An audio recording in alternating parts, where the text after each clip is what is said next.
Welcome back to the Hold Honors podcast.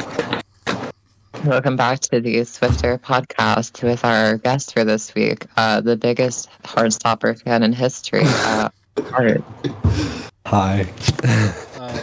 This man, he is a dear friend, a big fan of the pod. Dear friend of the podcast. Yeah. Art, you want to tell us a fun fact about yourself? My gay realization was Into You by Ariana Grande. Can you unpack that a little bit? Because you said that a couple times, and I'm not exactly sure what you mean. I realized I was gay when I heard that song for the first time ever. It's such a gay thing to do. Like, not even like being a man or anything. You just hear Ariana Grande and you're like, I'm a gay person. You hear a pop song made by a straight woman, and you're like, okay. It's hard to explain, okay? I'm sure it is, but we don't have time for it. How's everybody's week? My week has been good. I moved across the country for the second time, and now I'm back in Tennessee, which is fun. Classes start tomorrow. I've had an okay week. I've been mentally all over the place, but it's whatever. That's a tough topic. I'm bracing myself for next week with classes starting. Yeah. I'm nervous. Yeah, I just finished filming a short film last week that I've mentioned before. And scheduling wise, it was kind of hellish because I realized I have to be more kind of demanding and having people get back to me in a more timely fashion. But I think it's learning for the future, and there are restrictions to what I was doing, but it's not bad. I don't think it's bad. I just think with more time I could have polished it more or more resources. But largely I think I'm just happy to move on to another project, which I'm already doing. So you're in your Saltburn era, your sophomore era? I will never be in my Saltburn era. She's in her Steven Spielberg filming a war movie with her friends era. How the fuck are you I'm in my Fablemans era. Okay. I love the Fablemans so much. Fablemans movie of the year. That's so hard. My friend recommended me something that was written by Tony Kushner. I was like, wait, I recognize that name. I was like, yeah, he wrote the Fablemans and all that shit. I was like, okay, this is gonna be great. Oh yeah, I think he also He collabed with Spielberg a lot. He did the revamped script for West Side Story as well. Yeah, I know. I have not finished that movie. I need to. What? Oh, nice. We're big West Side Story fans here. I was high off my ass when I watched it back over a year and a half ago or 2 years ago, and I finished it technically, but I don't remember a lot of the second half, so I'm just gonna rewatch it. Spoiler alert. Not gonna lie, watching West Side Story high would be kind of a crazy experience. Oh, it was. I watched a lot of shit high. I watched Climax for the first time high. That sounds like a literal nightmare. It was insane. I also watched After Yang for the first time high. I don't know if y'all have ever seen it. I can't say I have. It's with Colin Farrell. It's a very sentimental movie. I know this. It is so good, and I saw my ass off, and I was high off my ass. It was one of the best experiences I've ever had with the film. Have you ever considered watching the Beatles' Yellow Submarine movie high? I hear it's a pretty good experience. God. What the fuck is that? And also, I don't have my dab pen anymore. I lost it in the move. I need to get a new one. You lost it. Okay. It was in the pants pocket. That's where I would hide it, and the pants got lost. I don't know. Hiding in a pants pocket is crazy. What if the pants got washed? I never wore them. Oh, okay. It was just like a extra pair of pants that you kept that. Yeah, I kept it. It was what is this pair of pants that you never wear in your closet? Actually, I have half of the pants that I have in my closet back home are like those. So it's actually That's makes kind sense. of real, actually. I have. It's the thing. You have so many clothes in your closet, and you just go back to the same ones. Exactly. That's what I'm saying. It doesn't match this. it's not the style I want to go for. It frankly isn't very comfortable. I mean, that's all. So I think Yeah. since we're on the topic of clothes and fashion, we should talk about Lululemon. Oh yes. Oh, because the Lululemon CEO is a middle-aged white man. Nobody's shocked. Nope. And he came out with a statement a few days ago that was beyond stupid.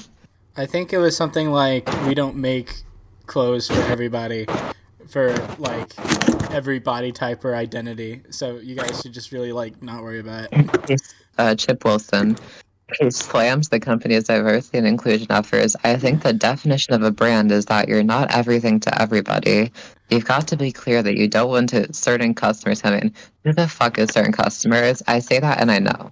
Fat people, Yeah, that's is definitely fat people. obviously. Fat people, black people, gay people. I mean, I feel like in terms of like, I mean, I wouldn't be Lululemon, surprised if gays. gays. I feel like it's mostly a size thing because Lululemon is like famous for like the form fitting, like Yeah, this sweat- is true. like, tight kind of pants. See, I hate the Lululemon aesthetic personally. I've seen it so often, and it's so bland. It's just a sorry. product of fast fashion. I don't hate it.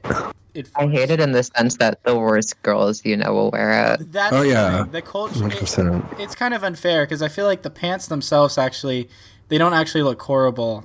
But like They're not horrible. It's the They're girls who practical. carry around Lululemon bags with them in the fucking hallways at high school. it's like Like- They're the same people who be carrying around those big ass water bottles. oh yeah, it's the Hydro Flask or the Stanley Cup thing. Oh my Oh, god. those tubs, Jesus. Is it true that Stanley Cup is like a collaboration with Starbucks? The Valentine's Cup, I think, was. I don't know. about Oh the my others. fuck. Yeah, it is the pink one though. Lululemon girls are like adjacent to hick fashion, kind of like in a country way. Adjacent? Sorry. Adjacent. In the cities, it's probably different, but in the country, like they are best friends with each other. Oh yes. I get that. Yeah, I can vouch for that. Yeah, and I cannot stand hick fashion with like the Carhartt hats, the fucking dirty ass greasy mullets. Mullets? I don't get the Nothing. hype for Big mullets. Every conservative white guy had a mullet in 2020, basically to show that they were a Trump supporter. And now the bisexual men. Oh, have and bullets. and all of their favorite colors are camo, by the way. Oh, brother. They wear like fucking camo jackets, and like it's so ugly. Exactly. I don't understand. Turn me off the blue jeans low key for a while. I'm not a fan of jeans or denim. Yeah, it's I like pants. Denim jackets are awful. I don't like denim in general. I don't wear I think, jeans. I think bulky denim jackets are really ugly, but I think thin ones can look good on people. Kind Only of on music- women. Any guy wearing a denim jacket is an instant like either he's racist or he might be a little crazy. Fair. But what else do we have? Um, What do we want to go to?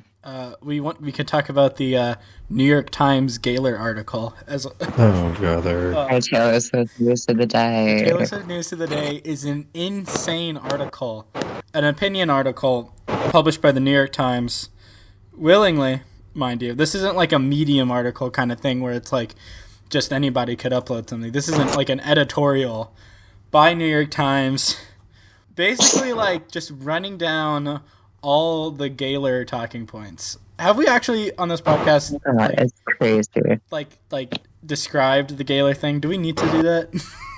I feel like Taylor is One common time. sense. But Gaylors are Taylor Swift fans who think she is gay. That's it.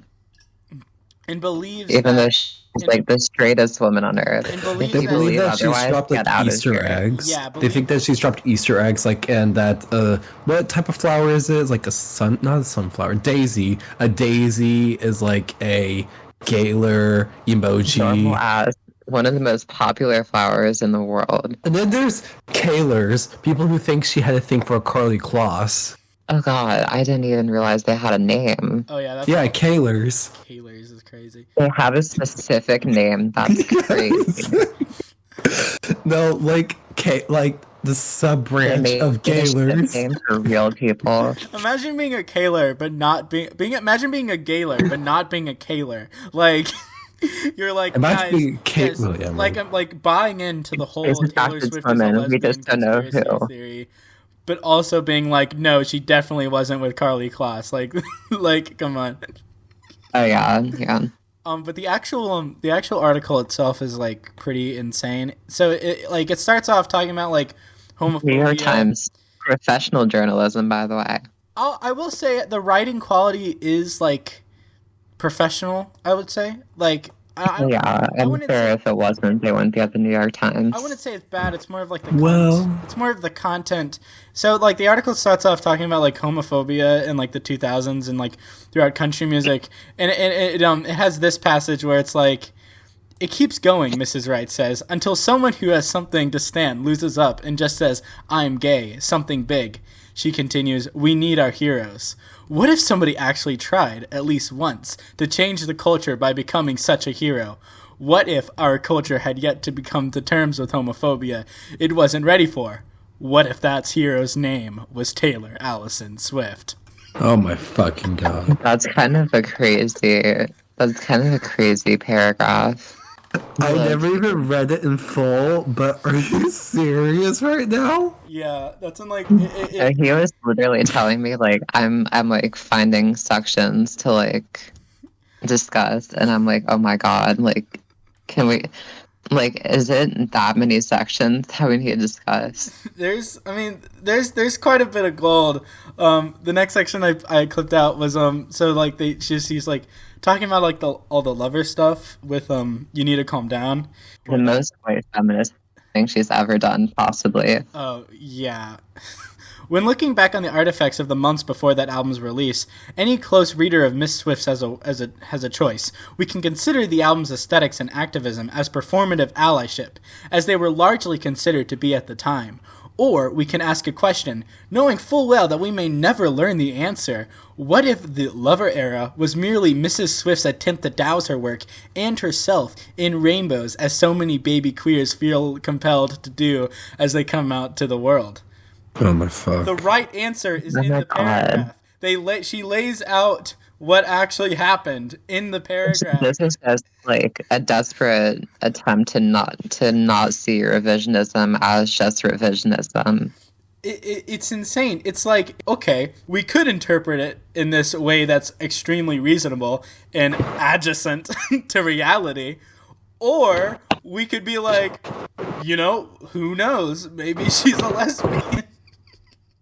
Yeah, the man was definitely not performative feminism, and just her saying, "Hey guys, I'm gay."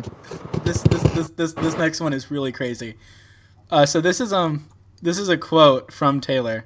I didn't realize until recently that I could advocate for a community that I'm not a part of.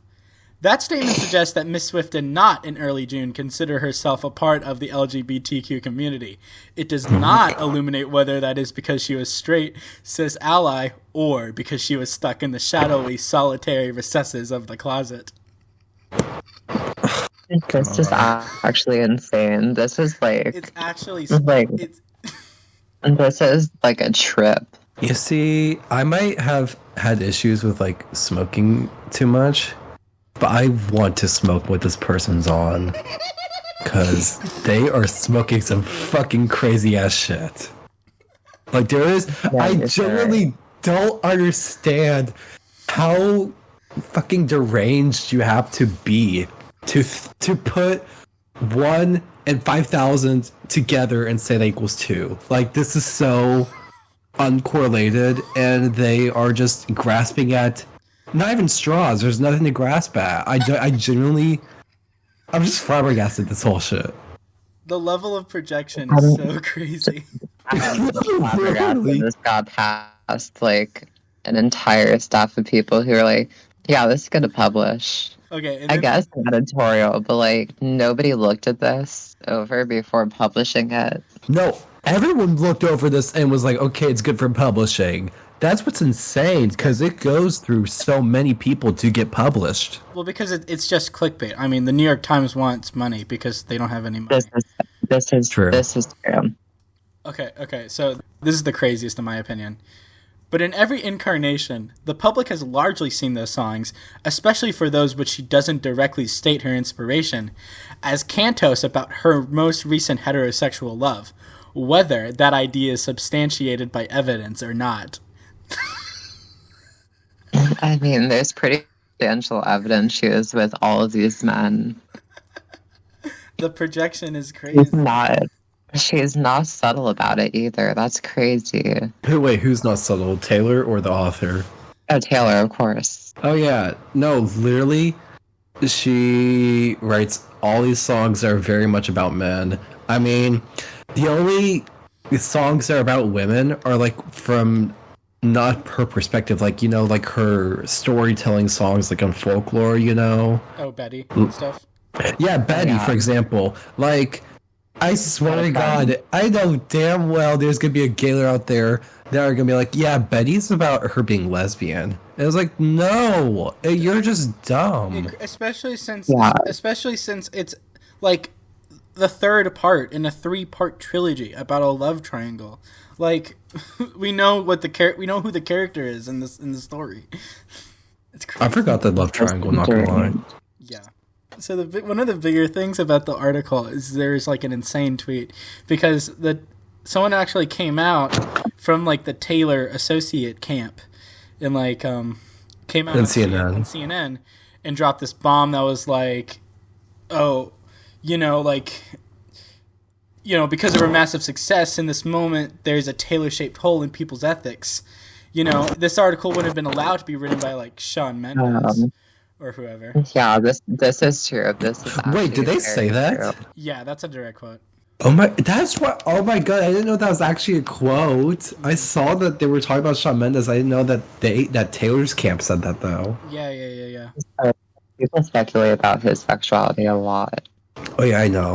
Like Camila Cabello, like dating twins and shit. To a degree, like I have to concede, it is funny, but it's not morally correct. I don't think speculating sexuality really has ever. I think, as like I've grown up, and the more I've learned that speculating someone's sexuality is like very invasive. Yeah, like, it just really ignores the privacy of somebody, and there is an elephant in the room, but I don't know if I want to address it or not. Oh, the Kit Connor. The Kit Connor. Yeah, stuff. We can talk about the Kit Connor stuff, but before we moved on fully from this topic. Our good friend Emma from Twitter.com gave us the funniest moment from this whole saga. When quote tweeting the CNN tweet said, "What the hell is this?" at Taylor Swift 13. Question mark.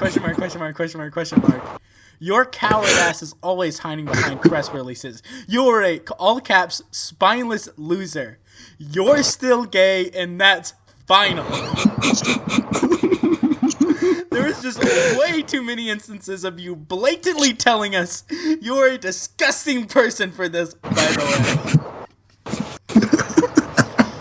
way. I shouldn't be laughing at this. I saw that. You're gay and that's final. You're gay and that's final. That's the episode title right there. You're gay and that's final. I fucking can't. Like, no, you don't have a choice in this. No, you are gay. It's like that scene from Happy Death Day. You're gay. I'm not assuming your sexuality. Yeah. I'm asserting it. I'm asserting it, please.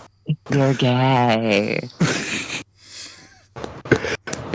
I genuinely. Anyway, yeah. Taylor Swift is not gay. Well, yeah.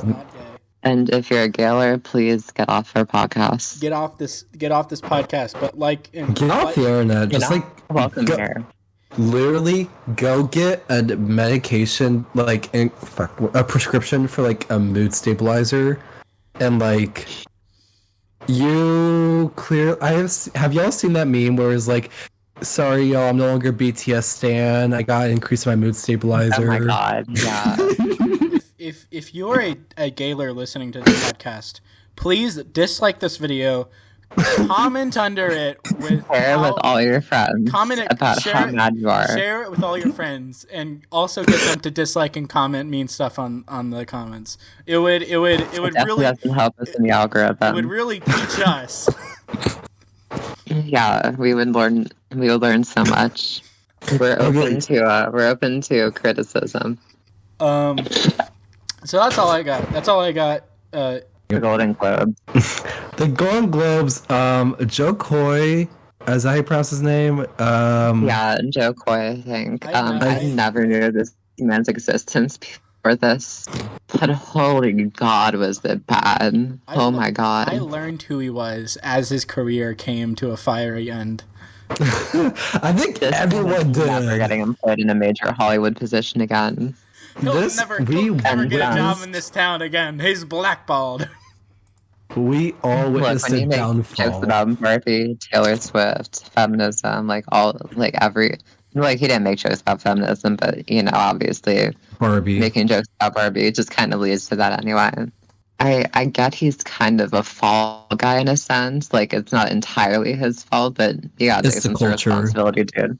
It's the culture that is pushed that leads to people like him getting positions and power where he's able to be say shit like this at a fucking award ceremonies. Well, yeah. Yeah, I think there's I like that this kind of mystique around Hollywood has been broken, but also I miss the days where it was more prestigious, I guess I want to say, where there's more of an etiquette.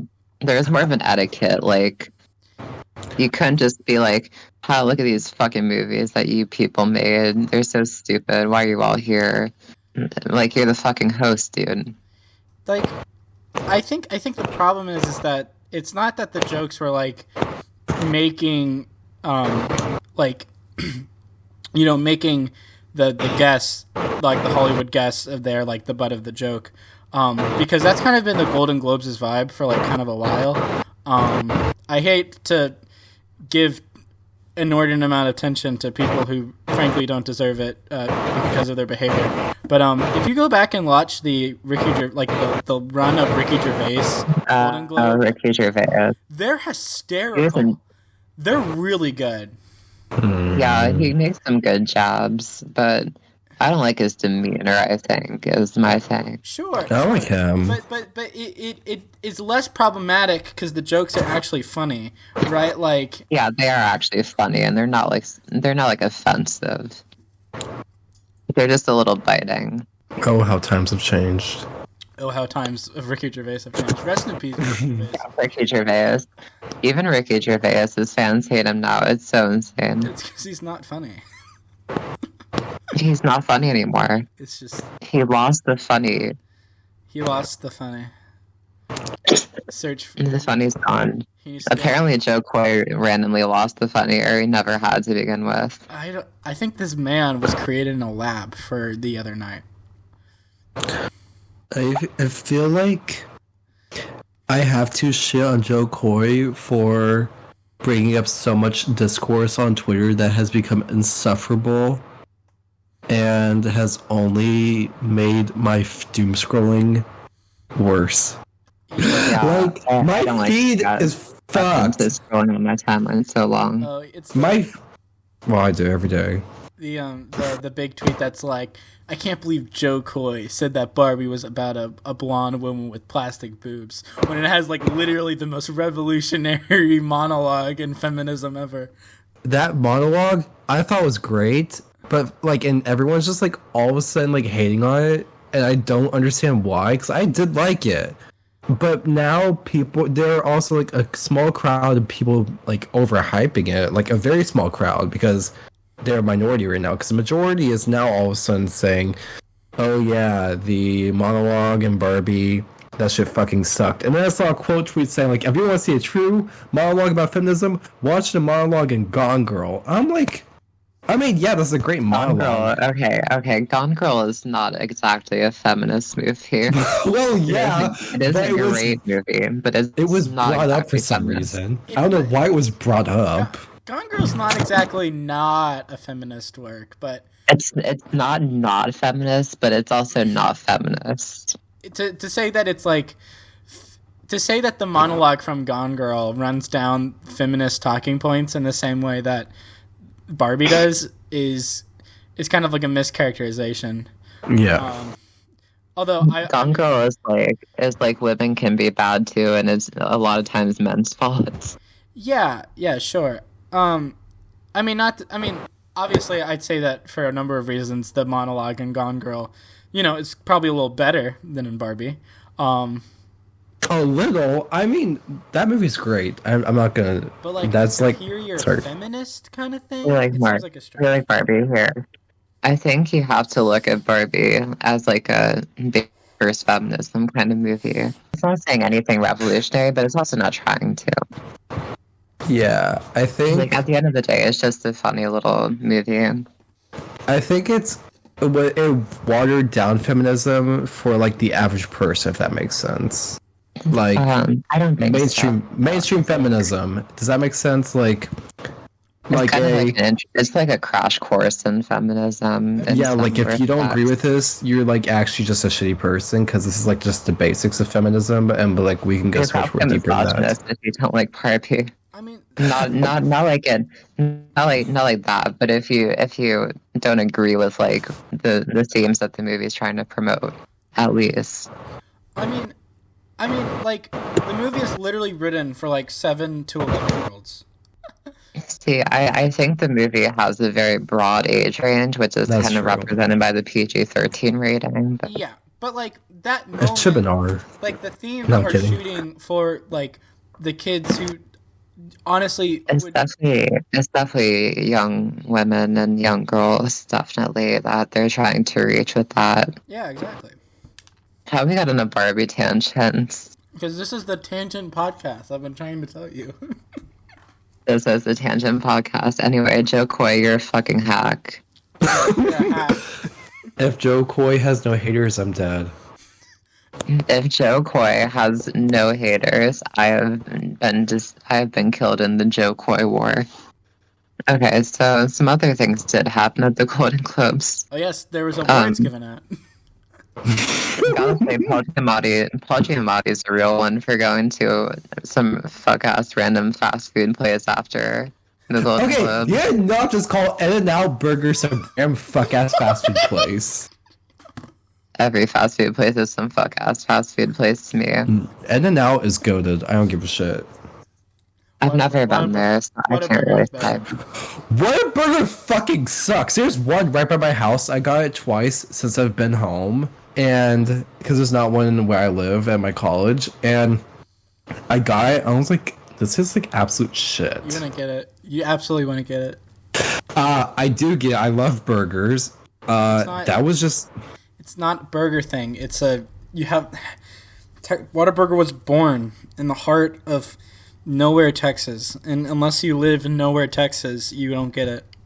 So there's a tweet with Ben Affleck surprising Matt Damon, and it's just if you know, you know, but like if you don't know, people have been making jokes about them being like fucking the healings on the side for so long, like a few months at this point, because they've been friends for like fucking forever at this point. They're like for two like guys 30 from years, Boston who 40 just years.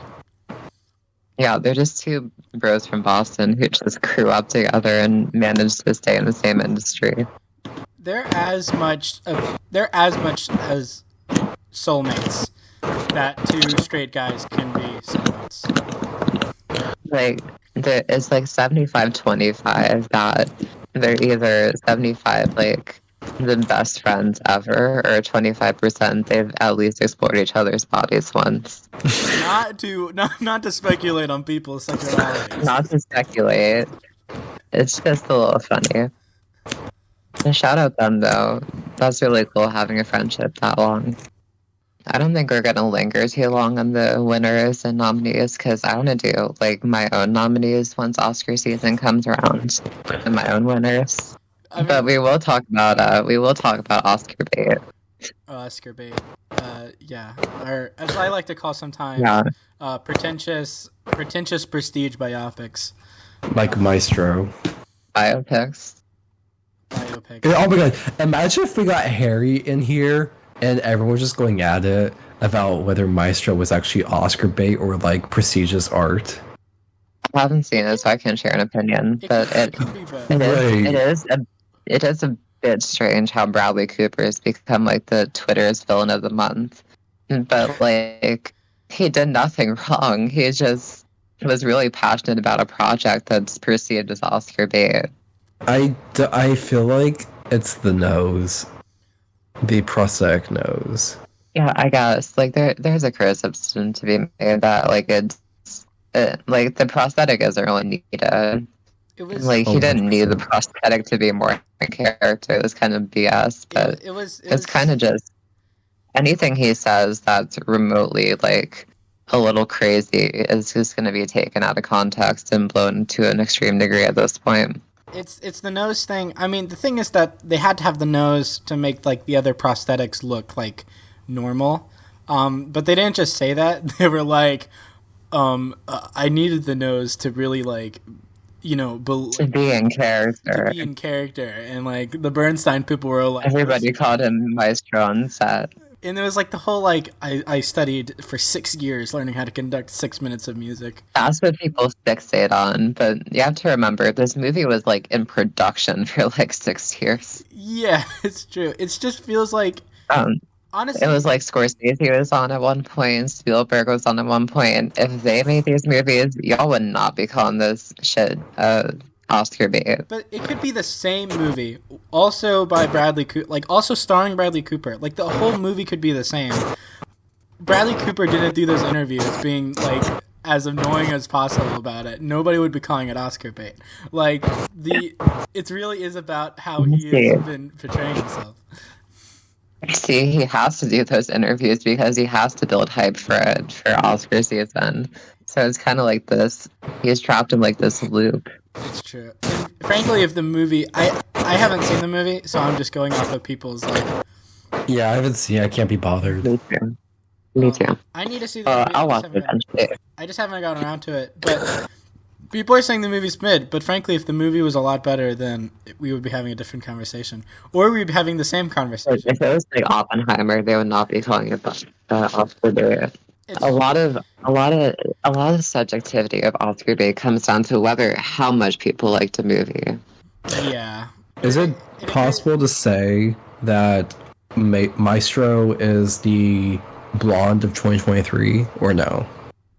No, because Blonde had much more controversy associated with it, and it was a much more untruthful telling of somebody's life. That's true. If you count it as a biopic that nobody but Harry likes. And Caleb. And Caleb. Caleb, I don't know what Caleb's thoughts on Maestro are. Yeah, but one thing about Harry is he will be a contrarian to the end of the fucking world. Yeah. I love him though. If you listen to this, Harry, I love you. We love you, Harry. Just like I love you, Harry. I don't never stop being a contrarian, although you fumble the bag sometimes. Well, no, because then he says he's like going on a date or something soon. I don't know. Yeah, it's off topic. So unfortunately, he's no longer the biggest bag fumbler. That would officially be half of Art Hive now. The listeners at home will not know what you're talking about. The listeners at home do not care enough for us to continue having this conversation. Let's talk about the Epstein documents. Oh my god! They're still not out.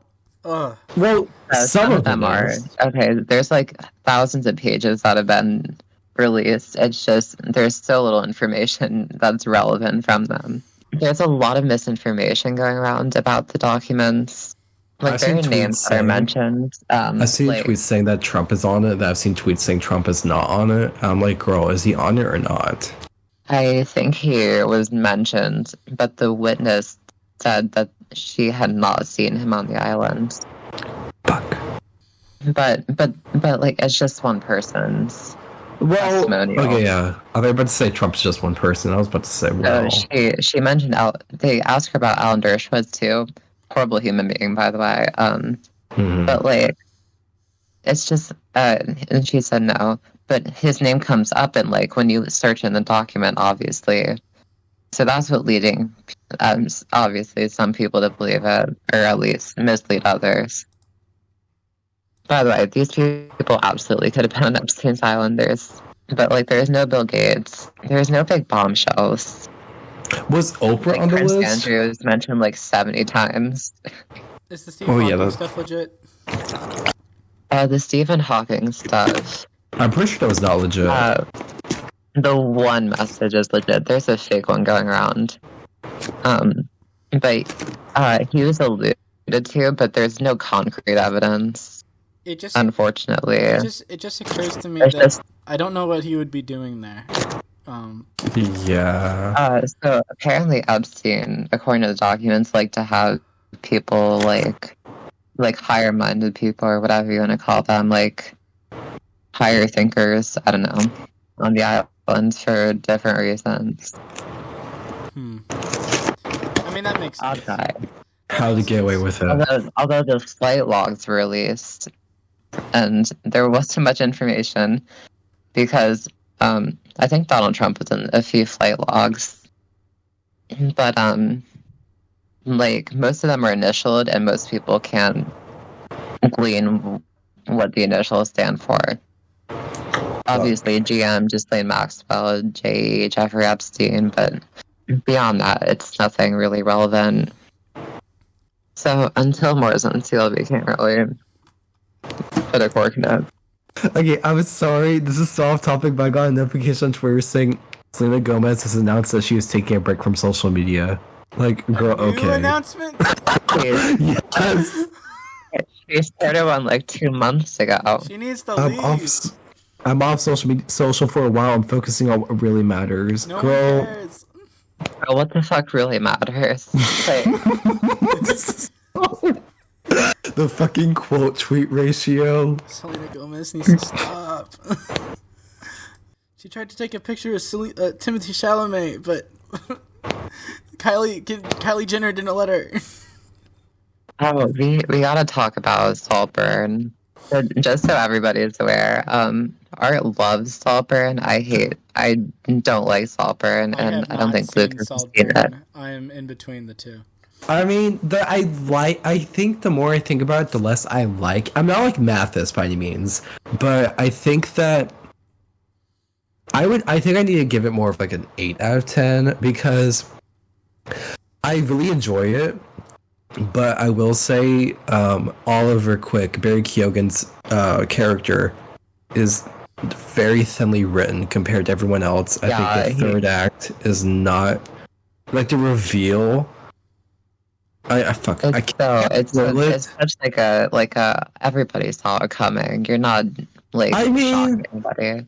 And also, I've seen people say it's literally just a talented Mr. Ripley, but like watered down. I have not seen The Talented Mr. Ripley, and I need to. I haven't either, but I have had the book for a while. I've been meaning to read it. And I've heard it's very good, so I will get to reading it. But I feel like it's just like I like the nothing really cinematography. lands for me. I feel the script is really bad. Oh yeah, that's Like just the characters are really thinly written. I think they're not that thinly written. I think Oliver is the thinnest, though. See, I would say that, but Jacob Elordi's character and his family, they're so one note. They're rich and they're ignorant, and that's it. Like there's no sense of depth. There's like none of the criticism of social class and whatever feels very like inspired or very relevant or anything. It's very vague and it doesn't feel authentic either coming from Emerald Fennell. I just don't enjoy her writing, period. I don't think she's a very good writer. I don't think she's a very good director. And the fact that she fucking got an Oscar as well, like, girl, okay. Jesus. I hate Promising Young Woman. No, literally, I couldn't even finish that shit. It was so bad. But this, I actually... The ending might be one of the worst parts of that movie. I never finished it. I will say, for Saltburn, the end, the third act really just unravels. It's so, it's. I want to say spoilers. If you want to skip ahead, you can. It just feels like a victory lap for Barry Keoghan's character because Felix is already dead, and we can assume he killed him. So the rest of it is just watching the rest of the family be killed with little that really adds to the narrative or anything. And it's just like a victory lap, and it kind of indulges in it, and it's like, and it kind of ruins the pacing too. I actually agree with that a little bit. I will say, like, the third act is 100% the weakest. I think that it does unravel. I think that what happens, like, it goes very slow all of a sudden. Like, it's just really Like, random we with could its have inferred, we pacing. didn't need to see all of it. Yeah, like, We know he's won, even if it takes like more years. I think there should have been a time jump earlier. I think the movie should have been shorter, and that there should have been a time jump earlier where we are told that, like, about the sister. We are told about the father. We don't have to see all of it. The thing is, people, like, well-adjusted people, to well-adjusted people, this is like the most disturbing movie they've ever seen. Like, I've heard people in real life be like, "Oh, you have to watch Saltburn tonight.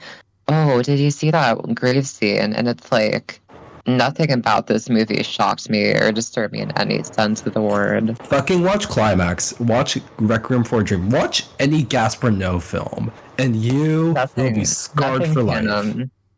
Really, nothing can kind of scar me that hard after watching Martyrs. I think that's the most brutal movie I've ever seen. Have you seen Funny Games? I have not. I need to. Funny Games owns. Is that what Naomi Watts? Like, it's so surface level disturbing. I watched the Dutch version. Like, oh, shock imagery. And, like, the cum bathtub, really, you haven't seen worse than that. The grave It's just disgusting. Shout out to boy dinners. Okay. That Instagram post was amazing. And I'll defend it to my every single person who, like, likes this movie, like, the only thing they can, like, bring up is, like, well, I like Jacob Elordi and Barry Keoghan. I do too. Just, they're kind of wasted. Barry Keoghan, Oscar nominee. He feels almost a little miscast here. Who do you think should have been it? Timothy Chalamet? Because I know that was Emerald's first pick, and that Jacob recommended. I'm glad he shot her down, if he did. I don't know if he shot her down or whatever, but if he did, I'm glad he did, because I don't think it was a movie that was going to succeed under any casting. Well, yeah, the writing is not the best. No, it really isn't. It's kind of like a Sam would you say she's like the British Sam Levinson? Not really. There are kind of differences in their backgrounds and styles, but I think, like, in terms of, like, they're visually beautiful, but there's not, the substance is, like, not the best. Yeah, I don't even think the cinematography and Promising Young Women are Saltburn I thought had great cinematography. Okay, pack it up. Saltburn had great cinematography. Filmish. And no disrespect, but it feels very, like, basic and is kind of aesthetic shot choices. I disagree. And I think that you need to pack it up, and I think you were too pretentious. No, I'm kidding. I'm sorry. I've been told I'm too pretentious for not liking Saltburn multiple times. And I just watched it this week. That's crazy, because everything I know about Saltburn in terms of, like, what it is, who made it, how could not liking it be pretentious is my question. Like, it literally is that. Like, it is pretentious. Like, Saltburn is pretentious. Let's not confuse it. One of the narratives around Saltburn in terms of its aftermath is that Murder on the Dance Floor by Sophie Baxter, which appears in the movie. Sounds really popular, but just a pop. Yeah. I gotta say, we co-sign it. Yeah, which says, it's a great song. It came out a while ago. It went its entire life never having appeared on the Billboard Hot 100. It is now at 98 for the first time ever, thanks to the film. I I think it's so funny that this movie, she was like, I made specific stylistic choices and whatever to put in the 2000s. If this movie did not have the 2000 soundtrack, I would never have been able to guess that it was set in the 2000s. You see, I disagree. Because they were watching Superbad. And you see the TV? Man, I watched Superbad like a month Everybody ago. watches I'm sorry. That is a classic movie. That was a sap. I'm sorry. 2000s is not old enough to make period pieces. It just feels modern. Like, Yeah, and Like- also it's like you The have to harken fashion. back to this I think aesthetic. The fashion was really 2000s. Not really. It felt very modern. It felt like a very modern view of the 2000s. listen, It was very Y2K core. If you can I- see the strip malls like from Mean Girls or mall goth aesthetic or some kind or emo or some kind of specifically 2000s aesthetic, it's not 2000s. precisely. If they're not pulling up the fucking AOL page or whatever, it's not 2000s. What actually is on the Saltburn soundtrack? Very The weird mix Killers. of songs. The Killers is on the soundtrack. I know that. MGMT is on the soundtrack. Yes, I love that song. I heard that. I Sounds was very like, good, I will admit. Okay, here's the problem. This is like 2000s revisionist music. This is not what was actually popular in the 2000s. Oh, of course. The 2000s was like Kelly Clarkson and Crunk. Oh, of course. Just like Like, full on, like where's the T-Pain? Oh, there was. there they was had a T-Pain. Florida. Yeah. Oh, okay. They had a white guy doing karaoke to "Love" by Florida, which I will say does not put this movie in the 2000s specifically. Anybody could be doing that at karaoke at any point in time past that song coming out. And I think that song came out after that this movie is supposed to be set in, so I'm so confused. If that's true, that's actually really embarrassing. Actually, really embarrassing. Okay, aren't you all the same people that were like cheering on? Oh my god, what's his name? Ridley's. Oh my god. No, oh my god, what's his name? The guy who made Napoleon. Really, Scott. Ridley Scott. Weren't you all cheering him on because he was going at it like with historians saying like this is historically incorrect, and he was like, "Go fuck yourself" or something. Well, yes. Oh, I'm just saying, when your movie is pretentious, you'd expect your choices to also be pretentious. If you're making Isn't Napoleon pretentious? Ridley Scott is very unpretentious. Listen, Napoleon is a specific like screw you to whatever. Okay, that's the whole point. It's This not. man shits out movies like his life depends on it. It's not a full. It's not like actually. It's only a period piece by definition. Saltburn is like coming at the angle of being like a 2000s sort of period piecey thing. So there's different expectations. Definitely. There's different expectations. Yeah, you have to weigh your expectations. Okay, God, it feels like every YouTuber that I used to watch is now like retiring. It Oh, just yeah. feels weird. Tom Scott. Shout out to Matt Pat.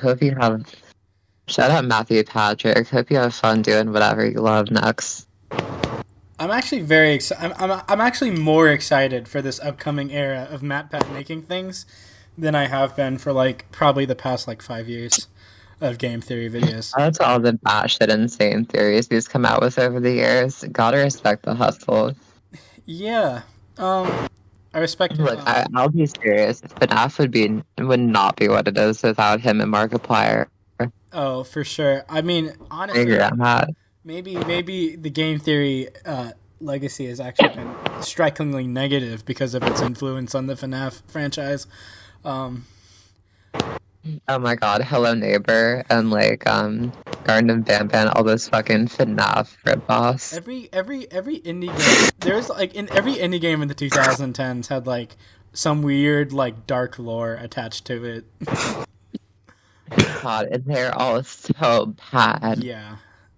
Like shockingly bad. Luckily, I don't think games like that are made as much anymore. But it was like Poppy's Playtime and Garden of Banban are literally still ongoing. And they started this decade. is Pet Scott Pat what's the name? Petscop, but Petscop was never a game. Petscop is hard to explain. Okay, yeah, Petscop was like it's not ARG. It's like an internet horror, I guess. yeah, but like I mean, obviously, but like the fact that it portrays itself as like a lost PlayStation 1 game, it's obviously playing into that sort of thing. Like it's directly inspired by the kind of games that people would like theorize about in terms of like their dark. Yeah, definitely. Not gonna lie, I fuck with Petscop. Yeah, Petscop's cool to analyze. Petscop is awesome. I love There's actual shit to interact with Petscop. I love Pyrocynical's long video about it. Great. There's a YouTuber I watched. I think Nextpo did a video on it. Two or three videos on it recently. I've heard a lot of angles about the game, and I still like hearing about it, or the series. I do feel bad for Game Theory a little bit because Game Theory did their original theory, tying it to like the real world like tragedy with like and then everyone came out and been like, oh my gosh, this is so like insensitive for, I mean, whatever reason the internet decides something is insensitive for. But like they weren't even like off base. Like the creator just came out and said like, oh yeah, this is like actually what I was going for. That's kind of based, honestly. But I think they pivoted away from that angle. That's more base. But like it was like a thing. So there's that. But Game Theory are good. Game Theory is good, even though they're wrong like 95% of the time. Who cares, man? Who cares? Shout out the Mario Psychopath theory. That video is so fun. I love the Mario as a communist theory even more. Shout out the fact that he got so much right about one of the I think it was Sister Location. He got like so much right about one specific game that they literally changed the entire fucking plot. Wait, no, I think it was the VR one, Help Wanted. That's the one thing that pisses me off about FNAF is that like it's like a cyclical kind of thing where like they release a new game, people hit the nail on the coffin, hit the nail on the head with like the lore analysis, and then he gets like upset that everybody like reads his obvious stuff, and so then he's like, oh, I'm gonna do something completely different now. Like the FNAF lore is completely incoherent because of this. I'm glad that people, even if they enjoy it, can realize that he is not a good writer. He's a terrible writer. Quite frankly. But funny. Not intentionally, but... Guys, was that the bite of 87? Was that the bite of 87? What the fuck is a bite of 87? I've heard that before. It's from Markiplier. It's from Markiplier. FNAF thing. You wouldn't get it. Oh. You wouldn't get it. You wouldn't get it. Joker image. You wouldn't get it. You wouldn't get it. But, yeah, 07 map hat. You will be missed. You will be missed, map hat. I can't wait for your... He mentioned a few other names. He mentioned, Tom Scott. He mentioned, Captain Sparkles, who I watched a little bit. Stampy, I watched a little bit. Seth Everman, I watched a little bit at a certain point in time. Wait, Seth Everman quit? Like, a lot of, like, these huge YouTubers are, like, kind of experiencing this, like, max exodus, like, I can let go. Yeah, I mean... And like, a Pokemon YouTuber, a PokeTuber that I've watched for a few years, he just retired at the end of last year. Wait, which guy? Burkeeper Toby. I know that guy, I think. That's crazy. Yeah, he talked about it for a few months. But he was like, I want to explore myself, and I might come back, but I might not. Yeah. And he was like, just want to see who I am outside of this channel and live life more, and it's like, that's chill. I respect it. God, Shelley Duvall's so pretty. I'm so off topic. Oh, yeah. Shelley Duvall is like... I'm trying to think of comparison. Just... She's like She has not a like very she's not the standard kind of beauty, but she's like so I feel like the beautiful. modern Shelley Duvall is like Mia Goth. Oh, I see it. Yeah. Just that very I see it. distinctively pretty appearance. I feel bad for Shelley Duvall and like how that shit ended, you know, or how it's turned out, not how it ended. Sorry, that got bleak. Yeah, she still had agency over her career. She just chose to be in less major projects, which is fine. Like nobody should be forced to do like blockbusters forever. That's true. Big Swifter news. Big Swifter news. Olivia Rodrigo would want to do a coming of age movie. Oh yes. Oh my god, they should remake Little Women again. They need a Just for her. Olivia Rodrigo has a face that looks like she's seen an iPhone. They should. That's true. They should remake Little Women with Rachel Zegler, Olivia Rodrigo, Jenna Ortega, and Mia Goth. Yeah, well, Those four. I don't know about Mia They should Goth. make a movie with those four, but preferably not a period piece. It doesn't need to be a period piece. It could be like a modern adaptation. Modern adaptation of Little Women does not make sense. It literally has a. Okay, they it made literally it. are several 10 Things modern I Hate About You is a adaptations of Little Women. Shakespeare adaptation. It is so possible. This is big news because I did not know she was still interested in acting because she's been so focused on music. Oh yeah, I mean we'd actually have gone. I mean, you were like, you've said that to me. I've been like, man, I would like to see Olivia Rodrigo in a movie one day, and you were like, good luck, dreamer boy. Like I'm like that piece is so cool, but also she's not going to. but I feel like it's She is. her dating Louis Partridge that has made it that he's made her want to get back into acting. I don't want to talk about Louis Partridge. Why? It's too painful. Oh, are you jealous? He isn't. It should have been me, not him. Though. Okay, I get that. By the way, what the fuck is Lil Nas X doing? Oh yeah, we gotta talk about the Lil Nas X thing. Yeah. So he released like a teaser for his new song. By the way, man has not released an album in like 2.5 years.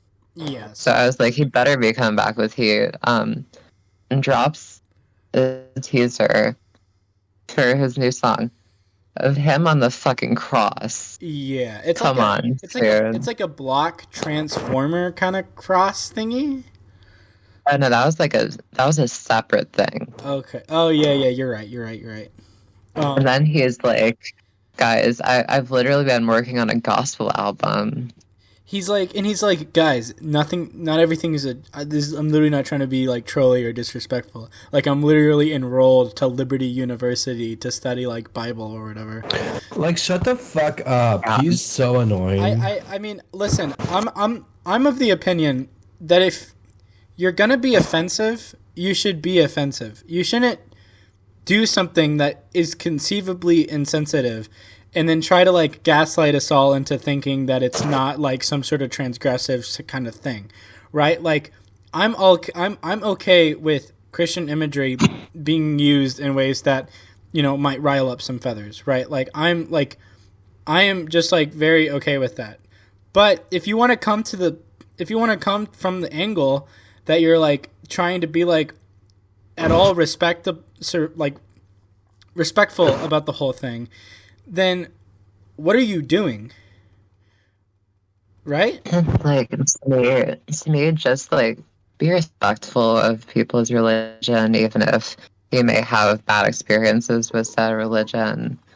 Like, you have to be sensitive and like using religious imagery. Okay, this is a little off topic, but what are y'all's thoughts on Madonna's like a prayer then? That music video. I mean, I'm not too familiar with it. I know of it. I just don't know the context behind it. I'm not offended by it, but I just don't like that song. So. What do you mean you don't like that song? It's such a good song. I don't like the song. I don't like Madonna's music all that much. What the fuck? How can you not like Madonna's music? Honestly, I don't think it sounds Madonna's very good, but she's overrated. Like I think I it's think just, her impact on music is really overstated. I think I listen. I don't think so. I listen to Like a Prayer and I'm like, man, this sounds like a mess. Like, it's so like overproduced and overdone, and it's like, what are we doing here? I would say that's more of her recent music. I like a I mean I like a Virgin. That's a good song. Have you heard "Hung Up" or "Sorry"? No.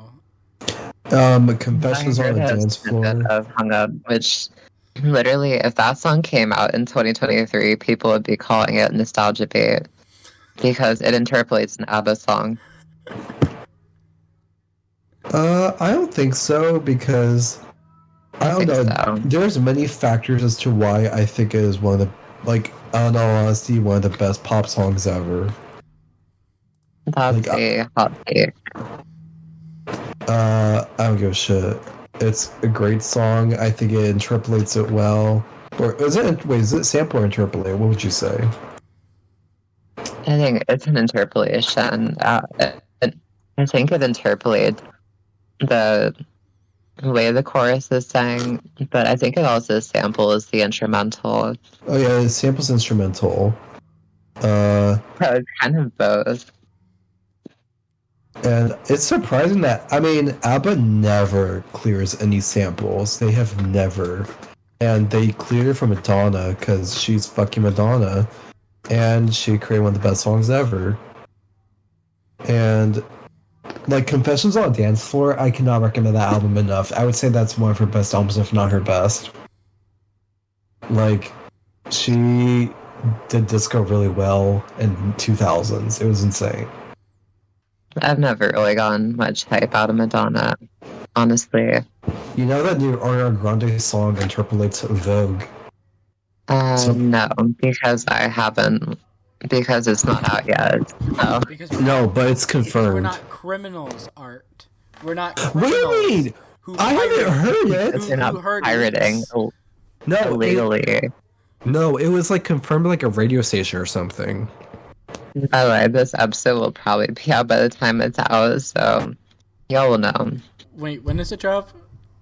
Friday or Thursday night. Friday. Is that a challenge to get the episode out like at a reasonable time? Sure. Okay, no, I'm By the gonna, way, I'm gonna take my time like I have been. Okay, y'all don't appreciate me enough. this is true. By the way, huge news for big nerds. The Marvel Netflix shows are now canon. Who give a fuck? The nerds. Shout out to the nerds. Shout out me. Shout out the nerds. Okay, who's even seen that shit? Like, who gives a shit about Daredevil?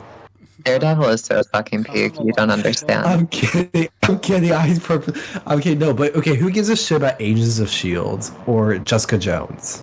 It was ABC. It wasn't. Oh, But first season of Jessica Jones fucks. Like they literally fuck in the show. I think. Yes, she fucks Luke Cage in the show, actually.